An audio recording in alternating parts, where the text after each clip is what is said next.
Hi friends, జై శ్రీరామ్ ఛానల్కు స్వాగతం. ఈరోజు కథ స్థితప్రజ్ఞత. మామయ్య గారు పార్కులో వాకింగ్ చేస్తూ పడిపోయారు. నువ్వు విశ్వం వస్తారా? పొద్దున్నే 7 గంటలకు చిన్నత్త సత్యవతి గారు ఫోన్ చేశారు కామాక్షికి. అయ్యో, దెబ్బలేమయ్యా తైలాయా అత్తయ్య? అడిగింది కామాక్షి. మోచిప్ప కొంచెం కొట్టుకుపోయింది అన్నారు. చాలా ధైర్యంగా ఉండే ఆవిడ గొంతులో కొంచెం ఆందోళన చోటు చేసుకుంది. ఎందుకో కామాక్షి మనసు కీడు శంకించింది. మామయ్య మాట్లాడుతున్నారా? ఆతృతగా అడిగింది. లేదు, నేను పైన అద్దెకున్న వాళ్ళని పిలిచాను. అంబులెన్స్ కూడా వచ్చింది. మేము హాస్పిటల్కు వెళుతున్నాం. మీరు డైరెక్ట్గా అక్కడికే వచ్చేయండి అని హాస్పిటల్ అడ్రస్ చెప్పారు. కామాక్షికి ఎందుకో భయం వేసింది. ఆదివారం అవడం చేత విశ్వం ఇంకా నిద్ర లేవలేదు. లేస్తారా? దక్షిణామూర్తి మామయ్య వాకింగ్ చేస్తూ పార్కులో పడిపోయారట. బహుశా ఫ్రాక్చర్ అయ్యి ఉంటుందట. 2 జతల బట్టలు కూడా సర్దుతాను. మనం అక్కడ అత్తయ్యకు తోడుగా ఉండాల్సి రావచ్చు. నేను స్నానం చేసి రెడీ అవుతాను. మీరు చప్పున కానివ్వండి గాబరాగా చెప్పింది కామాక్షి. స్నానం చేసి వచ్చి బట్టలు అవి సర్దుంది. బయలుదేరుతుండగా సత్యవతి గారు ఫోన్ చేశారు. బయలుదేరారా? తొందర లేదులే. బ్రేక్ఫాస్ట్ చేసి రండి. వాడు టెన్షన్తో డ్రైవ్ చేస్తాడేమో. ఆదుత లేదు. నాకు మనుషులు తోడు ఉన్నారని చెప్పి లక్ష్మికి కూడా ఫోన్ చేశాను. 10 గంటలకు ఫ్లైట్కు టికెట్ దొరికిందట చెప్పారు. కామాక్షి మనసులో ఆలోచనలు సుళ్ళు తిరుగుతున్నాయి. సత్యవతి గారు విశ్వానికి స్వయాన పినతల్లి. దక్షిణామూర్తి గారు ఇస్రోలో సైంటిస్టుగా పనిచేసి పదవి విరమణ చేశారు. సత్యవతి గారు కాలేజీలో మ్యాథ్స్ లెక్చరర్గా పదవి విరమణ చేశారు. క్రిందటి ఏడాది 50వ పెళ్లి రోజు వేడుకలు ఘనంగా జరిపారు. వారి 2 కుమార్తెలు, పెద్దమ్మాయి అమెరికాలో, చిన్నమ్మాయి చెన్నైలో స్థిరపడ్డారు. చిన్నత్తగారు మామగారు ఆదర్శ దంపతుల్లా అనిపిస్తారు కామాక్షికి. ఇద్దరూ ఒకరికొకరు ఎంతో చేదోడు వాదోడుగా ఉంటారు. మూర్తిగారు సత్యవతి గారికి ఇంట్లో పనుల్లో సాయపడితే, సత్యవతి గారు మూర్తిగారికి బయటి పనుల్లో అంటే బ్యాంకు పనుల్లో మొదలైన వాటికి తోడు వెళ్తూ ఉంటారు. ఇద్దరూ ఒకే మాటపై ఉంటారు. ఆవిడ భర్తకి అనుగుణంగా తనని తాను మలుచుకున్నారనిపిస్తుంది. కామాక్షికి ఇద్దరిలోనూ చెక్కుచెదరని ధైర్యం. ఆటుపోటులకు కంపించిపోరు. ముఖంలో ఏ విధమైన ఆందోళనను ప్రదర్శించరు. ఏమైనా చిన్న చిన్న సమస్యలున్నా ఇద్దరూ కలిసి సామరస్యంగా పరిష్కరించుకుంటారు. పిల్లలకి కూడా చెప్పరు. ఎవరిని అనవసరంగా ఇబ్బంది పెట్టకూడదన్నది వారి సిద్ధాంతం. ఒక్కోసారి వారిద్దరికి చిన్న చితక అనారోగ్యాలు వచ్చినా ఊళ్ళోనే ఉన్న విశ్వానికి కూడా చెప్పేవారు కాదు. కోలుకున్నాకనే చెప్పేవారు. ఊళ్ళో ఉన్న వాళ్లకు కూడా చెప్పకపోతే ఎలాగత్తయ్యా అని కోప్పడేది కామాక్షి. మీరు వస్తే నాకు బాగానే ఉంటుంది, కానీ వాడు పిన్నికి బాగాలేదని ట్రాఫిక్లో ఇంత దూరం టెన్షన్తో డ్రైవ్ చేసుకుంటూ వస్తాడు. చిన్న చిన్న వాడికి మిమ్మల్ని ఇబ్బంది పెట్టడం నాకు ఇష్టం ఉండదు. అవసరమైతే మిమ్మల్ని పిలవకుండా ఉండను కదా అంటారు సత్యవతి. అలాంటిది ఇప్పుడు ఫోన్ చేశారా అంటే మామయ్యకి ఎలా ఉందోనని అనుకుంటూ లక్ష్మి ఫోన్ చేసింది. వదిన, మీరు హాస్పిటల్కి చేరారా? డాడీ చనిపోయారు అని ఏడుస్తూ చెప్పింది. అయ్యో, ఎలా? ఇస్తుపోతూ అంది కామాక్షి. స్పీకర్ ఆన్లో పెట్టింది. విశ్వం కూడా విన్నాడు. మౌనంగా కార్ డ్రైవ్ చేస్తున్నాడు. మాసివ్ అటాక్ అట. అసలు డాడీ ఎంత హెల్త్ కాన్షియస్, ఎంత డిసిప్లైన్గా ఉంటారు. అంతా అయోమయంగా ఉంది. నా ఫ్లైట్ డిలే అయ్యేటట్టుంది. లేట్ అవుతుందేమో వచ్చేసరికి. మమ్మీ నార్మల్గానే మాట్లాడుతుంది. బహుశా బ్యాలెన్స్డ్గా ఉండడానికి ప్రయత్నిస్తున్నట్లుగా అనిపిస్తుంది గద్గద స్వరంతో చెప్పింది లక్ష్మి. మేము దాదాపుగా వచ్చేసాం. నువ్వేం అధైర్యపడకు. మమ్మీకి తోడుగా మేముంటాంగా అని ధైర్యం చెప్పి ఫోన్ పెట్టేసింది కామాక్షి. హాస్పిటల్కి వచ్చింది కారు. పార్క్ చేసి ఆదరబాదరగా వెళ్ళారు. వీళ్ళని చూడగానే సత్యవతి గారు విశ్వం చెయ్యి పట్టుకొని బాబాయిని పంపించేశానురా అన్నారు. విశ్వం ఆవిడ చెయ్యి పట్టుకుని పక్కనే కూర్చున్నారు. రోజులాగానే ఉదయం 4 గంటలకు లేచారా. యోగా చేశారు. స్నానం చేసి తన పంచెను ఉతుక్కొని ఆరవేసుకున్నాడు. కాఫీ తాగి వాకింగ్కు బయలుదేరాడు. నేను వంటింట్లో పని చేసుకుంటున్నాను. ఇంతలోనే మా కాలనీ వాళ్ళే ఆయనను తీసుకొచ్చి సందు చివర పడిపోయారని చెప్పి హాల్లో దివాన్ మీద పడుకోబెట్టారు. ఎలా ఉంది అని అడిగితే బాగానే ఉన్నాను అని ముద్దుగా మాట్లాడి కళ్ళు మూసుకున్నాడు. ఆ తర్వాత పైన అద్దెకున్న వాళ్ళని పిలిచి అంబులెన్స్ను పిలిచారు. డాక్టర్ చూసి బ్రాడ్ డెడ్, మాసివ్ అటాక్ అన్నారు. ఏమిటోరా అంతా క్షణాల్లోనే జరిగిపోయింది కథ చెప్తున్నట్లుగా చెప్పారు. బాబాయ్ ఈ మధ్యనే టెస్టులన్నీ చేయించుకొని బాగున్నాయన్నారుగా, మరి సడన్గా ఈ హార్ట్అటాక్ ఏమిటి? విస్మయంగా అడిగాడు విశ్వం. అదేరా, ఎప్పుడేం జరుగుతుందో మనకు తెలియదు. బహుశా ఆయన చేయవలసిన కర్మలు అయిపోయి ఉంటాయి. వెళ్ళిపోయారు. ఏం చేస్తాం అన్నారు. పిన్ని కళ్యాణికి కబురందిందిగా అడిగాడు విశ్వం. చెప్పానురా, వాళ్ళు టికెట్ చూసుకుంటున్నారు. రావడానికి 2 రోజులు పట్టదు. వాళ్ళు వచ్చే వరకు ఉంచడం కష్టం. పైగా నేను పోయాక కూడా నలుగురికి ఉపయోగపడాలి. నా బాడీని కళ్ళను మెడికల్ కాలేజీకి డొనేట్ చేయండి అని తనతో వాళ్ళ డాడీ చెప్పారని కళ్యాణి గుర్తు చేసింది. ఇందాక ఫోన్లో మాట్లాడినప్పుడు లక్ష్మితో కూడా ఆ మాట చెప్పాను. డాడీ ఇష్టప్రకారమే కానిద్దాం అంది అన్నారు. ఇన్ని చెబుతున్న ఆవిడ ముఖంలో అలజడి, మాటల్లో ఆందోళన కనపడలేదు. అన్నిటికీ అతీతంగా ఉన్నట్లు కనిపించారు. ఎవరో ఒకరు ముందు, ఒకరు తర్వాత వెళ్లాల్సిందే. ఆయన ముందు వెళ్ళిపోయారు. అది మన చేతుల్లో లేనిది. ఏడుస్తూ కూర్చుంటే జరగాల్సిన పనులు చూసుకోవాలి కదా. ఇప్పుడు మనం ఆయన ఇష్టప్రకారమే అన్నీ జరిపించాలి. మెడికల్ కాలేజీ డొనేట్ చేయవలసిన విషయం హాస్పిటల్ వాళ్ళతో మాట్లాడు. ఆ పనులన్నీ ఇక వాళ్ళే చూసుకుంటారు. ఐ డొనేషన్ సంగతి నేను చెప్పేశానులే. ఎందుకంటే తొందరగా తీయాలి కదా. హాస్పిటల్ ఎదురుగా బోల్డ్ టిఫిన్ సెంటర్లు ఉన్నాయి. వాళ్ళు వచ్చేలోపు మీరిద్దరు వెళ్ళి ఇడ్లీ తిని రండి. టిఫిన్ కూడా చేయకుండా పొద్దున్నే బయలుదేరి వచ్చారు. బాబాయికి అలా కడుపు మార్చుకుంటూ కూర్చోవడం ఇష్టం ఉండదు. నేను కూడా 2 ఇడ్లీలు తిని మందులు వేసుకున్నాను. ఇదిగో పాపం వీళ్ళు తెచ్చిపెట్టారు అని ఇంటిపైన అద్దెకున్న ఆయన కొడుకును చూపించారు. మా అబ్బాయి కోడలు వచ్చారు కదా, మీరు ఇంటికి వెళ్ళండి అన్నారు వాళ్ళతో. ఆవిడంత బ్యాలెన్స్గా మాట్లాడుతుంటే కామాక్షి ఆశ్చర్యపోయింది. విశ్వం పిన్ని నీకు కాఫీ తెస్తాను అని వెళ్ళాడు. అత్తయ్య, మీరు కూడా హడావిడిగా వచ్చారు కదా, మందులు ఎక్కడివి? నిజంగా టిఫిన్ తిన్నారా అని అడిగింది కామాక్షి. అంబులెన్స్లో వచ్చేలోపు బీరువాలోంచి క్యాష్ తీసుకుని నా బ్యాగ్లో కుక్కున్నాను. ఆయన మెడికల్ ఫైల్ కూడా ఇదిగో ఈ సంచిలో పెట్టాను.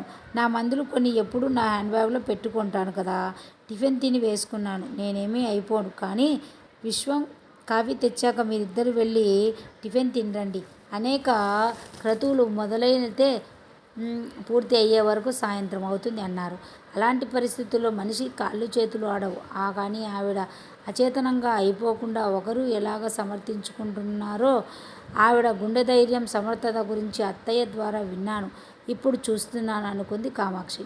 విశ్వం ఆవిడకు కాఫీ తెచ్చి ఇచ్చాక హాస్పిటల్ వారితో మాట్లాడి వచ్చాడు. పిన్ని, ఐ హాస్పిటల్ వాళ్ళు వచ్చి కళ్ళు తీసుకుని వెళ్ళారు. ఇప్పుడు అంబులెన్స్లో బాడీని ఇంటికి తీసుకెళ్ళి ఏర్పాటు చేస్తారట. మన వాళ్ళు అంతా వచ్చి చూసి వెళ్ళాక హాస్పిటల్ వాళ్ళకి ఇన్ఫార్మ్ చేస్తే వాళ్ళు వచ్చి బాడీని మెడికల్ కాలేజీకి తీసుకువెళ్తారట. రిచువల్స్ చేసుకోండి, కానీ బాడీ మీద పసుపు కుంకుమ లాంటివి వేయొద్దని అన్నారు. ఎందుకంటే డొనేట్ చేయవలసింది కదా చెప్పాడు. విశ్వం హాస్పిటల్ ఫార్మాలిటీస్ పూర్తి చేశాక ఇంటికి వచ్చారు. అంతలోనే చుట్టుపక్కల వాళ్ళు వచ్చారు. సత్యవతి గారు ఎలాంటి మనోవేదన కనపరచకుండా పూసగుచ్చినట్లు వచ్చిన వారందరికీ ఉదయం 4 గంటల నుండి ఏం జరిగింది ఓపిగ్గా చెప్తున్నారు. మధ్యలోనే ఆవిడ విశ్వానికి పురోహితుడు నెంబర్ కూడా ఇచ్చి మాట్లాడమన్నారు. కామాక్షి విశ్వంతో, అత్తయ్యని చూశారా ఎంత ధైర్యంగా ఉన్నారో, వాళ్ళిద్దరినీ ఆదర్శ దంపత్యం కదా. ఆవిడ కుదేలైపోతారేమో అనుకున్నాను. అంత నార్మల్గా మాట్లాడటం ఎలా సాధ్యం? ఆశ్చర్యపోతూ అంది. పిన్ని షాక్లో ఉంది, అందుకే అలా ధోరణిలో ఏకధారగా మాట్లాడేస్తుంది అన్నాడు విశ్వం. మనుషులు వస్తున్నారు, వచ్చిన వాళ్ళంతా అంత డిసిప్లైన్గా ఉంటారు. ఆయనకి అలా జరగడం ఏమిటో అన్నారు సత్యవతి గారు. అవును, ఆయన అన్నం కొలిసినట్లు తింటారు. చిరుతిళ్ళ మాటే లేదు. 2 పూటల వాకింగ్ చేస్తారు. తన బట్టలు తానే ఉతుక్కుంటారు. ఎవరి చేత సేవ చేయించుకోకుండా వెళ్ళిపోవాలనేవారు. ఆయన కోరుకున్నట్లే వెళ్ళిపోయారు అన్నారు. మధ్య మధ్యలో కామాక్షి ఆవిడ కొబ్బరి నీళ్ళు ఇస్తూ, అత్తయ్య మీరు ఇంకా మాట్లాడకండి, హైరాణ పడుతున్నారు అంది. ఇంకో గంటలో లక్ష్మి వాళ్ళ ఆయన వచ్చారు. లక్ష్మి వస్తూనే తల్లిని పట్టుకుని మౌనంగా ఏడ్చింది. అప్పుడు కూడా సత్యవతి గారి కంట్లోంచి ఒక్క బొట్టు నీళ్ళు చుక్క రాలేదు. ఊరుకో తల్లి, డాడీ ఏ బాధ పడకుండా వెళ్ళిపోయారు. నేను ధైర్యంగానే ఉన్నాను అని ఓదార్చింది. తల్లి కూతుళ్ళు ఎవరు కుంగిపోయినా అవతల వాళ్ళు అధైర్యపడతారని పంటిపిగున దుఃఖాన్ని అదిమి పట్టుకుంటున్నారనిపించింది కామాక్షికి. పురోహితుడు వచ్చాడు. బాడీ డొనేషన్ కాబట్టి ఒక కర్రపుల్లకి మూర్తిగారి ఆత్మను ఆపాదించి దానికే ఇక్కడ పూజ చేస్తాం. తర్వాత దానికే దహన సంస్కారాలు చేసి భస్మాన్ని 3వ రోజు కావేరిలో కలపాలి. నేను కూడా మీతో వస్తాను. అక్కడ కలిపే ముందు ఓ చిన్న పూజ ఉంటుంది చెప్పాడు. మెడికల్ కాలేజీ వాళ్ళు వచ్చి అంబులెన్స్లో బాడీని తీసుకుని వెళ్ళిపోయారు. విశ్వం సత్యవతి గారి అల్లుడు పురోహితుడు వెంట క్రతువులు చేయడానికి వెళ్లారు. సత్యవతి గారు బంధువులందరికీ ఫోన్లో విషయం తెలియజేస్తున్నారు. లక్ష్మి కామాక్షితో వదిన, అమ్మ దుఃఖాన్ని బలవంతంగా లోపల దిగమింగుకుంటుంది. అలా బాధని అదిమి పట్టుకుంటే అది ఏ గుండె నొప్పికో దారి తీసే ప్రమాదం ఉంది అని భయంగా. అవును, గుండెలోని బాధని బయటకు వెళ్ళగక్కేస్తే మనసు తేలికపడుతుంది. బహుశా అత్తయ్య మామయ్య లేరనే వాస్తవాన్ని గుర్తించడానికి మనసు అంగీకరించక గాంభీర్యంతో కప్పిపుచ్చుకోవడానికి ప్రయత్నిస్తూ ఉండవచ్చు. లేదా ఆవిడ బాధపడుతుంటే పిల్లలు ఇంకా బేలగా అయిపోతారని అలా నిబ్బరంగా ఉంటున్నారేమో. లేదంటే ఆవిడ వీటన్నిటికీ అతీతంగా ఉండే జ్ఞాని అయినా ఉండాలి అంది కామాక్షి. క్రతువులకు వెళ్ళిన వాళ్ళు వచ్చారు ఇంటికి. అందరూ స్నానాలు అయ్యాయి. లక్ష్మి అందరికీ టిఫిన్లు ఆర్డర్ చేసింది. సత్యవతి గారు విశ్వాన్ని పిలిచి, ఈరోజు క్రతువు నీ చేతుల మీదుగా జరిగింది. మిగతా తంతు కూడా నువ్వే నిర్వహించు నాయనా అన్నారు. అలాగే పిన్ని, అన్నీ నేను చూసుకుంటాను. నువ్వు ఎక్కువగా హైరాణ పడకు. వెళ్ళి కొంచెం సేపు పడుకో. మాట్లాడి బాగా అలసిపోయినావు అన్నాడు విశ్వం. మర్నాడు ఉదయం 5 గంటలకి వంటింట్లో అలికిడికి అయితే కామాక్షి లేచి వచ్చి చూసింది. లక్ష్మి సత్యవతి గారు కష్టసుఖాలు మాట్లాడుకుంటున్నారు. కామాక్షిని చూసి సత్యవతి గారు లేచావా, కాఫీ తాగుతావా అన్నారు. ఆవిడ చక్కగా స్నానం కూడా చేసేశారు. కామాక్షి అవాక్కైపోయింది. ఆవిడ ముందు రోజు అసలేమీ జరగనట్లే ఉన్నారు. కామాక్షి కాలకృత్యాలు తీసుకుని వచ్చింది. ఈలోగా విశ్వం కూడా లేచి కాఫీ తాగుతున్నాడు. సత్యవతి గారు ఆ పూట టిఫిన్ భోజనాలు కోసం కేటరింగ్ వాళ్ళకి ఫోన్ చేస్తున్నారు. కామాక్షికి అంతా దిగ్భ్రమగా ఉంది. అశుభం జరిగిన చోట ఎక్కడ ఇంత నిశ్శబ్దం వాతావరణాన్ని ఆమె చూసి ఉండలేదు. విశ్వం, పిన్ని, ఏమైనా పనులుంటే నాకు చెప్పు, నీవు రెస్ట్ తీసుకో అన్నాడు. లక్ష్మి వాళ్ళ ఆయన ఆవిడ పనుల్లో తనని తాను ఎంగేజ్ చేసుకుంటున్నారు అన్నాడు. ఇంకా విశ్వం ఊరుకున్నాడు. 3వ రోజున కళ్యాణి కుటుంబం కూడా అమెరికా నుండి వచ్చారు. కళ్యాణి తల్లిని పట్టుకొని ఒళ్ళు కదిలిపోయేలా ఏడ్చింది. సత్యవతి గారు కళ్యాణి వీపుని తరుముతూ మౌనంగా ఓదార్చారు. కావేరీలో కలిపే తంతు కోసం అందరూ వెళ్ళారు. కామాక్షి మాత్రం సత్యవతి గారికి తోడుగా ఇంట్లోనే ఉంది. సత్యవతి గారు మూర్తిగారు ఉన్నప్పుడు ఎలా పనులు చేసుకునేవారో ఇప్పుడు కూడా అలాగే పనులు చేసుకుంటూ ఉన్నారు. ఆవిడలో కానీ ఆవిడ దినచర్యలో కానీ ఏమాత్రం మార్పు లేదు. పైగా ఇంట్లో పిల్లల సందడి, మనవళ్లతో కాలక్షేపం, క్రతువుల కోసం వచ్చే బంధువులతో ఏర్పాట్లతో ఆవిడకు చాలా బిజీగా గడిచిపోయింది. అయినా రోజుకొక్కసారైనా ఆయన బ్రేక్ఫాస్ట్ తినకుండానే వెళ్ళిపోయారు అనేవారు. డాడీకి ఇలా వండితే కూర నచ్చుతుంది అని పిల్లలతోనూ, మీ బాబాయ్కి నీలానే పచ్చళ్ళు అంటే ఇష్టంరా అని విశ్వంతోనూ చెప్తుండేవారు. 10వ రోజు వచ్చింది. ధర్మోదకాలు ఇవ్వడానికి దగ్గర బంధువులు, మూర్తిగారు, తోబుట్టువులు అందరూ వచ్చారు. అందరూ ఒకటే మాట, ఆరోగ్య సమస్యలు ఏవీ లేవు, అందుకే ఏ బాధ లేకుండా వెళ్ళిపోయాడు అని. 3 రోజులు క్రతువులు కూడా ముగిశాయి. కళ్యాణి తల్లితో, అమ్మ, ధీరజ్కు పరీక్షలు మొదలయ్యాయి. నాకు సెలవులు కూడా లేదు. వీలు చూసుకొని మళ్ళీ వస్తాను. ఎప్పటిలాగానే రోజు వీడియో కాల్ చేస్తుంటావు. నువ్వు దిగులు పడకు. నీకు తెలుసుగా, డాడీకి దిగులు పడితే నచ్చదని, జాగ్రత్తగా ఉంటానని మాట ఇవ్వు అని వాగ్దానం తీసుకుని వెళ్ళిపోయింది లక్ష్మి. లక్ష్మి మాత్రం కొంచెం సెటిల్ అయ్యే వరకు అంతవరకు ఉంటానంది. కళ్యాణి కుటుంబం అమెరికాకు వెళ్ళిపోయారు. ఆ రాత్రి విశ్వం, కామాక్షి, లక్ష్మి కూర్చొని మాట్లాడుకుంటున్నారు. విశ్వం, పిన్ని, కొన్నాళ్ళు నువ్వు మా దగ్గర ఉంటే బాగుంటుంది. మీ చెల్లెళ్లకు నీ గురించి బెంగ లేకుండా ఉంటుంది. నువ్వు మా దగ్గర ఏ మాట పడక్కర్లేదు. మా అమ్మ ఎంతో స్వతంత్రంగా ఉందో నువ్వు అంతే స్వతంత్రంగా ఉండవచ్చు అన్నాడు. నీ దగ్గర నాకు మొహమాటం ఏమిట్రా? నీ చిన్నప్పుడు నేనే నిన్ను పెంచాను. 50 ఏళ్ల దాంపత్యంలో ఒక్కసారి ఆయన మాయమైపోతే దిగులు లేకుండా ఎలా ఉంటుందిరా? ఆయన లేని లోటు భర్తీ చేయలేనిది. ఇద్దరం ఒకరికొకరు తోడుగా ఉండేవాళ్ళం. ఒకరి అభిప్రాయాలను ఒకరు కొట్టిపడేయకుండా గౌరవించుకునేవాళ్ళం. ఇప్పుడు ఆ తోడు లేకుండా పోయింది. అలా అని ఎవరు ఎల్లకాలం ఉండరు. నేనైనా ఆయననైనా ఎప్పటికైనా వెళ్ళాల్సిందే. ఆయన పుణ్యపురుషుడు. ఏ బాధ లేకుండా ఎవరి చేత సేవ చేయించుకోకుండా వెళ్ళిపోయారు. ఒకవేళ నేనే వెళ్ళిపోయి ఆయన ఉండాల్సి వస్తే ఆయన ఇబ్బంది పడేవారేమో. నేనైతే తోచకపోతే వెళ్ళాల్సి వస్తే పిల్లల దగ్గరికైనా వెళ్తాను. ఆయన అలా వెళ్ళే మనస్తత్వం కూడా కాదు. ఆయన కర్మలన్నీ క్షయం చేసుకొని వెళ్ళిపోయాడు. నాకు ఇంకా చేయవలసిన కర్మలు మిగిలి ఉండి ఉంటాయి. ఇప్పటికైతే ఒంట్లో ఓపిక ఉంది కదా, చుట్టుపక్కల పిల్లలకి ఫ్రీగా ట్యూషన్ చెప్తాను. నాకు ఎలాగో పేపర్ చదవడం, టీవీ సీరియల్ చూడడం అలవాటే కదా, మధ్య మధ్యలో మీరు వస్తుండండి. లక్ష్మి ఎలాగో నన్ను చూసిపోవడానికి వస్తుంటుంది. దిగులుతో పిన్ని ఏమైపోతుందోనని నువ్వు దిగులు పెట్టుకోకు సరేనా అని ధైర్యం చెప్పారు. స్థితప్రజ్ఞత గురించి, స్థితప్రజ్ఞులకు ఉండవలసిన లక్షణాల గురించి ఈ మధ్య ఓ ప్రవచనకర్త చెప్పారు. అందులో ఒక లక్షణం సుఖదుఖాలను సమానంగా చూడడం, సుఖం వచ్చినప్పుడు పొంగిపోకుండా, దుఃఖం వచ్చినప్పుడు కుంగిపోకుండా ఉండటమే స్థితప్రజ్ఞత.